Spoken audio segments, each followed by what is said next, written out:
안녕하세요. 저는 회화 작업하고 있는 양은영이라고 합니다.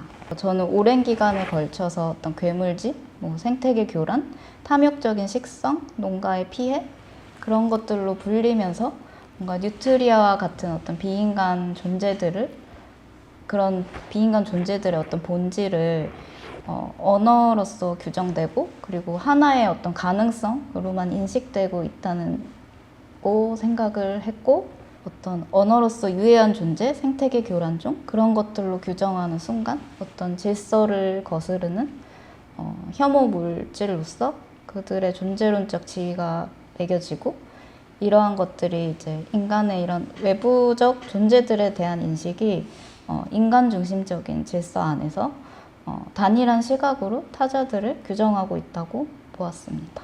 기존의 인간 중심적인 질서와 그런 인식 체계의 의문을 가지고 작업에서는 약간 그거를 해체하는 거에 좀 관심을 두고 있습니다. 그래서 작업에서는 어떤 괴물성을 드러내는 것들이라던가 이미지를 해체하고 재조합하는 어떤 시도들을 해보고 있는데요. 계속 해체와 재조합을 통한 장면을 재구성하고 거기에 조금 혐오물성이라던가 어떤 괴물성을 드러내는 그러면서 시선의 관계성을 좀 전환하는 작업 방식을 계속 연구하는 지점들이 그런 과정들이 있어 왔습니다. 그래서 저는 계속 그런 어떤 타자화되는 존재들의 마음이 동요되어 왔고 기존의 어떤 단일한 시각으로 인식되는 어떤 지점들을 해체하는 회화적 방법들을 고민하면서 작업을 진행해 왔고요. 또 작업을 통해서 그런 이분법적 경계들을 모호하게 만들거나 뭔가 균열을 내거나 그런 작업들을 해보려고 하고 있습니다. 청주의 송절동이라고 백로 서식지가 있습니다. 여기에는 이제 매년 여름이 되면은 백로가 여름철새라서 한 3월쯤 되면은 백로들이 새끼를 키우기 위해서 찾아오는 장소예요. 이제 그 주변의 일대가 주택 산업단지의 어떤 개발단지로 지정이 되면서 개발이 되고 이 앞에 이제 아파트들도 생기고 지금도 이렇게 평평하게 만들어서 지어지고 있는 주상복합이 지어지고 있는 그런 상태가 되었습니다.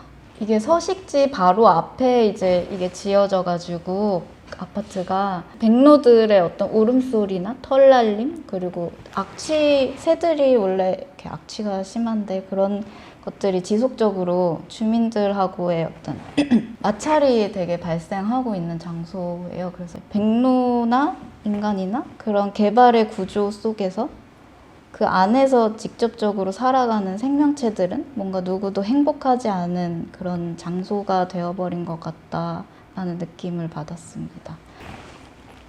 그래서 이 장소를 보면서 거대한 구조 속에서 생명체들이 좀 매몰되어 간다는 그런 생각이 들었습니다.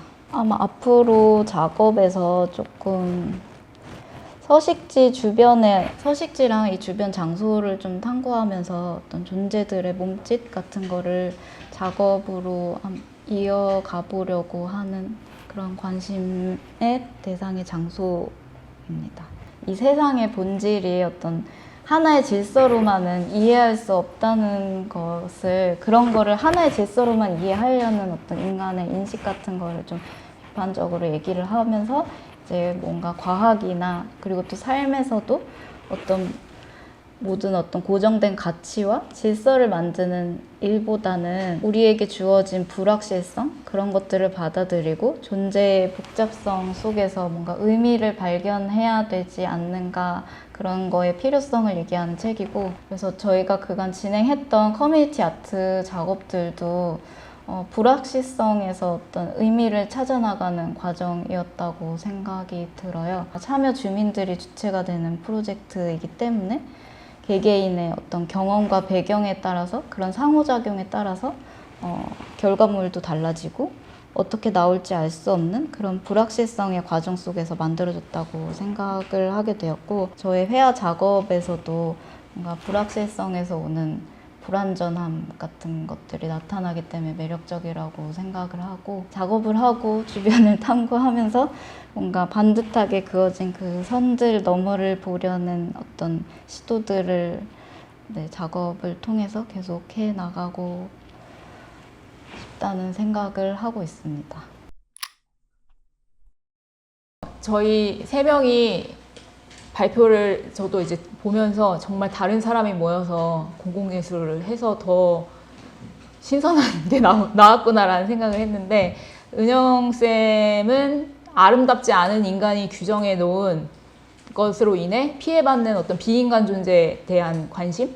이런 것들을 가지고 작업을 하시는 반면, 저는 아름다운 사람들에 대한 관심이 많습니다. 새로움이라는 큰 키워드로 작업을 하고 있고, 제가 직접 경험한 새로움에 대한 관심이 많습니다. 그래서 새로운 장소, 새로운 사람, 예를 들면 오늘 오면서 새롭게 듣게 된 정보가 될 수도 있고요. 첫 아티스트 레지던시를 대구에 가게 됐는데, 여행을 가본 적은 있지만 사계절을 온전히 거기서 느끼면서 생활해 본 적은 처음이었어요. 그래서 이방인으로서 우리나라에서 살아보는 경험이 좀 재밌어가지고, 그때 만났던 사람들이나 느꼈던 것들, 그런 것들을 글과 그림으로 함께 정리하면서 거기 현장에 작업실 벽에 설치하는 작업을 했었고, 그러고 나서 2018년, 19년도에는 천안에 있는 한 레지던시에 가게 됐는데, 거기는 완전 시골이었어요. 전시 제목을 리듬 분석이라고 명명을 하고, 그 특정 시간에 느껴졌던 후각이나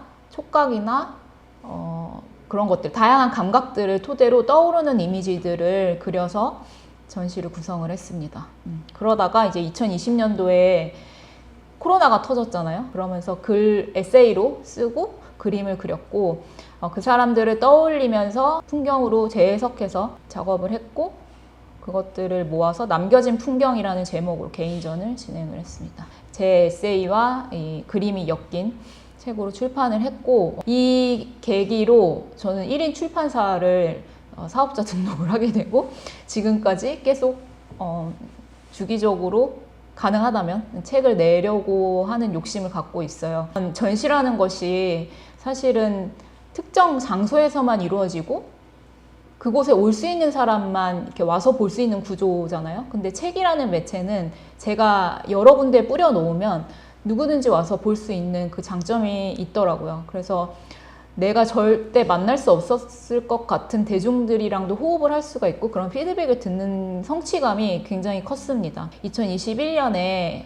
만화츠 마니츠 큐레이터이신 이경미 선생님께서 기획하고 계시던 전시가 있었는데, 금천에서 했던 전시였는데 6명인가 7명의 다양한 매체를 다루는 예술가들이 모여서 먹기라는 주제를 가지고 기획 전시를 참여를 했어야 됐어요. 근데 6개월 정도의 리서치 기간이 있었고, 다양한 분들의 자문도 얻고 막 그렇게 하던 와중에 친구들이랑 캠핑을 가게 됐어요. 계란 후라이를 하려고 하는데 너 계란 후라이 어떻게 먹어? 라고 물어봤더니 다 다른 거예요. 누구는 소금 안 뿌리고, 누구는 완숙으로 먹고, 누구는 후추 안 뿌리고, 누구는 물을 뿌리고, 막 난리가 난 거예요. 성향이 비슷하고 취향도 비슷하니까 친구가 됐을 거라고 생각했는데, 우리가 생각하는 되게 간단한 이 요리인 계란 후라이도 이렇게 다르게 먹다니 라면서 그게 좀 재밌어서, 그럼 계란 후라이로 좀 작업을 해보자 라는 생각을 했어요. 그래서 자기 취향이 확실한 MZ세대 60명, 70명 정도를 대상으로 온라인에서 설문을 하기 시작했어요. 계란 후라이를 어떻게 먹는지. 그렇게 해서 제가 기호를 설정을 했어요. 예를 들면 노른자 완숙으로 먹으면 노란 동그라미, 반숙으로 먹으면 연두색 반원, 이런 식으로 기호를 정해서 각자 설문을 끝내면 나의 계란 후라이 카드를 가져갈 수 있게 전시를 설치를 하게 됐습니다. 설문지 결과에 따른 조금 흥미로운 결과를 몇 개를 뽑아서 제가 이렇게 드로잉으로 몇 개를 나타냈고요. 그 다음 해에는 그러면 이걸 조금 확장해서 계란 후라이를 넘어서서 이 먹기 취향이 어떻게 다 다른지 웹사이트를 만들어 보자 라는 생각을 해서 MBTI 검사처럼 먹기 취향 검사를 할 수 있게 만들었어요. 그래서 전시장 안에 아이패드로 그 설문을 할 수 있게 설정을 해두고, 거기에 결과지로 나오는 것을 예술가나 철학자로 8명을 규정을 해서, 예를 들면 당신은 혼자 사색하면서 일품 음식을 먹는 사람이군요, 니체 같은 사람이군요, 이런 식으로 결과지가 나오게 설정을 해서 8개 인물 카드를 거기 현장에서 또 가져갈 수 있게 구성을 했습니다. 그것을 움직이는 GIF 이미지로 만들어서 디지털 이미지로 이렇게 전시를 했었고요. 작년에 또 금천에서 1대1로 공공예술 프로젝트를 하게 됐어요. 그러니까 내가 그냥 멀리서 바라봤을 때 이 사람을 판단했던 거랑 내밀하게 대화를 해보니까 이 사람한테 정말 아름다운 지점이 많구나, 이런 것들을 많이 느끼면서 개개인을 조금 세밀하게 들여다보는 작업을 해보고 싶다, 이런 생각을 하게 됐어요. 그래서 인터뷰를 하고 싶다라는 생각을 하게 됩니다. 10명의 이야기, 10개의 맛이라는 제목으로 지금 출판을 준비하고 있고요. 인터뷰집과 그림이 엮여서 나올 예정이고, 제가 그들의 인상, 역사, 그것들 토대로 제 그림체로 그린 그들의 초상화를 10개를 그려서 이번 주 토요일에 이야기가 그린 초상이라는 제목으로 개인전을 오픈하게 되었습니다. 그래서 저희 3명이 함께 진행했던 공공예술 프로젝트와 개별 작업을 보면서 제가 마무리를 같이 하면은 정말 다른 사람들이 모여서 이 커뮤니티 아트 프로젝트를 진행한 게 되게 도움이 많이 됐던 것 같아요. 왜냐면은 세상에 정말 다양한 사람들이 많고, 이 함께 기획하는 사람들도 이렇게 다르니까 서로 의견을 조율하고, 그런 과정들이 이 공공예술 프로젝트를 하면서 느껴졌던 것과 비슷하다고 느껴졌거든요. 그래서 그런 과정들이 이런 활동들을, 예술 활동들을 지속 가능하게 하는 것이 아닌가라는 생각을 했습니다. 김선노입니다. 저는 아카펠라 하는 사람이고요. 저희 공연을 아까 아카펠라 카페에서 하는 거 보고 사람들이 아카펠라 저도 한번 배워서 해보고 싶어요. 그래서 그때 우연치 않게 그분들 모아서 아카펠라 가르치게 된 것이 점점 커졌죠. 그래서 지금 아카펠라 강사로서 오랫동안 활동하고 있고요. 확실히 아카펠라라는 게 혼자서 할 수 있는 음악이 아니고 여러 명이 모이다 보니까 저는 그 공공성을 예전서부터 같이 물고 들어가게 되는 것 같아요. 초등학생들서부터 여기 지금 어르신들이거든요. 네, 어르신들 보니까 이젠 아카펠라뿐만이 아니라 2008년도서부터 그 서울문화전에서 진행한 TA를 통해 가지고 통합예술에 대해서 관심을 갖게 됐습니다.